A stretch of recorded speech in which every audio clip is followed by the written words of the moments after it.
C'est l'heure du Flash Info, bienvenue à tous. Solidarité au Togo, l'ambassade de Chine offre des kits alimentaires et les produits pharmaceutiques aux orphelinats du Togo. Les pensionnaires de ces centres d'accueil vont également bénéficier de la consultation médicale gratuite, suivant dans ce reportage de la télévision togolaise. La Chine apporte un soutien aux enfants démunis des centres d'accueil et des orphelinats du Togo. Un geste de générosité qui comporte des produits de première nécessité ainsi que des médicaments. Aussi a-t-elle offert une séance gratuite de consultation aux enfants en vue de diagnostiquer les potentiels maux dont ils peuvent être porteurs. Aucun enfant ne doit souffrir parce qu'ils n'ont pas demandé de naître. Ils n'ont pas demandé à vivre dans ces conditions-là. La Chine l'a fait, mais chacun, que ce soit à la base, dans nos familles, qui est cette solidarité-là pour un monde meilleur, parce que c'est la relève de demain. Ils deviendront ce que nous voudrons bien faire d'eux. Cet acte de solidarité de la Chine vise à accompagner cette couche pour un avenir meilleur, à en croire l'ambassadeur de Chine au Togo. Les enfants incarnent l'avenir du pays et l'espoir de la nation. La Chine et le Togo accordent tous une grande importance à l'enfance. Rien qu'en l'année dernière, de telles activités nous ont permis de prendre soin de plus de 400 enfants en difficulté. Ce projet s'inscrit dans la continuité de la solidarité et dans le renforcement de la coopération Chine-Afrique.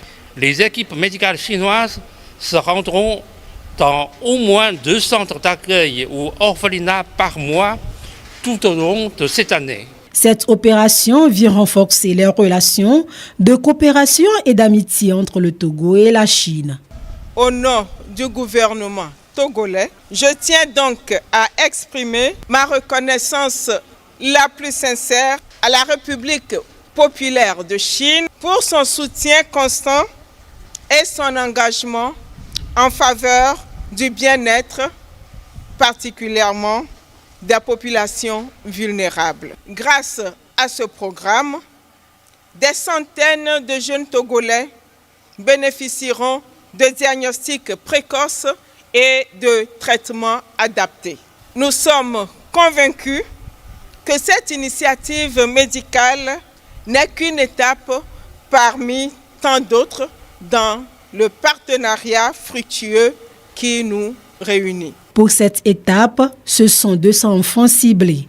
L'action va se poursuivre sur l'ensemble du territoire national et va prendre en compte les enfants de tous les centres d'accueil et orphelinats du Togo. Retour au plateau en RD Congo, le M23 continue à conquérir du terrain dans l'est du pays. La milice s'est emparée de la localité de Walikale, proche d'importants gisements d'or et d'étangs, malgré un cessez-le-feu évoqué mardi lors d'une rencontre entre les présidents congolais et rwandais. À Bukavu, dans le sud de Kivu, le conflit a entraîné la fermeture de la brasserie Heineken. Cette fermeture a des conséquences sur l'économie locale qui est en partie paralysée. L'ancien ministre sénégalais des Finances et du Budget, Mamadou Moustapha Ba, serait mort assassiné. C'est ce qu'a déclaré le porte-parole du gouvernement, provoquant des tollés. Les avocats de la famille demandent des explications. La correspondance à Dakar d'Emiliano Dao. Il a été tué dans des conditions troubles, a affirmé le ministre porte-parole du gouvernement lors d'une activité organisée par les jeunes du PASTEF, le parti au pouvoir. Moustapha Ndiaye Sarré ajoute par la suite, je cite, « Il faut qu'on enquête pour savoir ce qui s'est passé ». Le ministre porte-parole du gouvernement a par la suite précisé à travers un tweet que ces propos ont été sortis de leur contexte.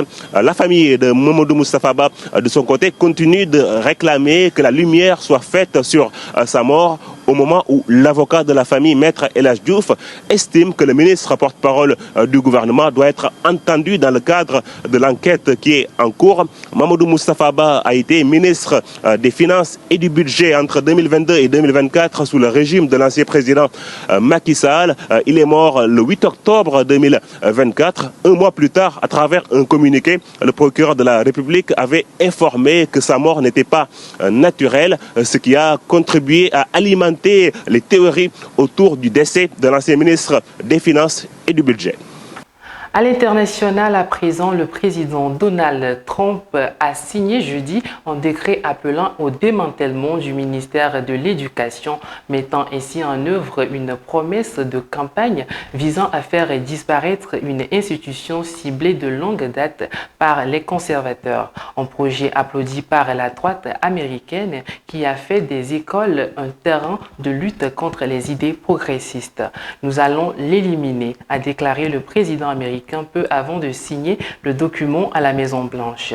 Nous allons le fermer et le fermer le plus rapidement possible, a-t-il ajouté. Merci, c'est tout pour ces informations. Bonne suite de nos programmes.